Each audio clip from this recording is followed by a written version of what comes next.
Ik ben Grietje, ik ben mede-organisator van Deze Nacht Zonder Dak. En ik had dus nog, ik wilde het graag een keer organiseren. En het houdt in dat we met een grote groep jongeren in een nacht in ons eigen gebouw het Krotje sliepen.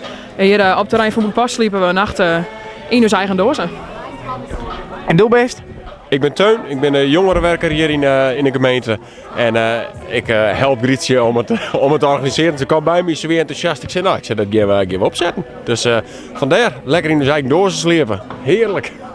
Ik zeg ooit een keer een flyer lezen van Deze Nacht Zonder Dak. En toen ging ik echt iets van, ik ben vol enthousiast. Ik zei, dit wil ik graag organiseren. En toen ben ik inderdaad naar Teun gegaan. Ik zei, maar me even helpen om te organiseren. Ik zei, dus staat we aan, dan gaan we het organiseren. En het is voor de Eerme Strijdbaan in Bolivia. En daar halen we een groot bedrag op. En daar is het voor, zeg maar. Dus daar doen we het voor. Ja, is de problematiek daar zagrut?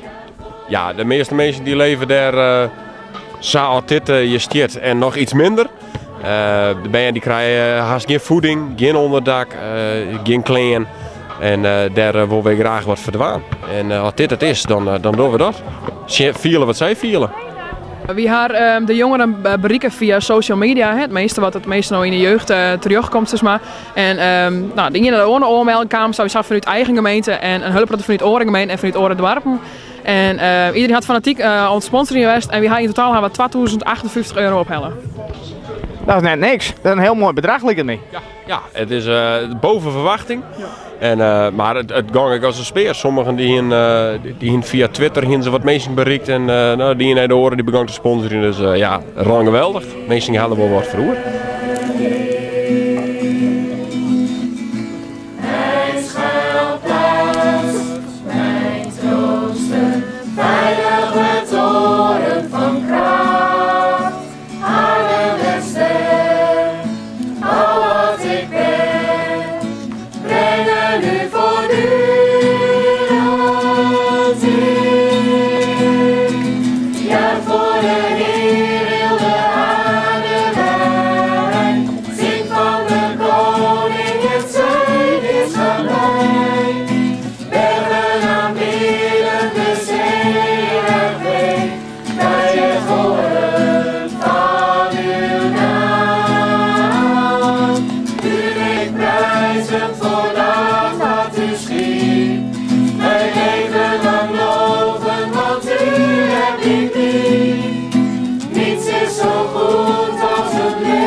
Slaap!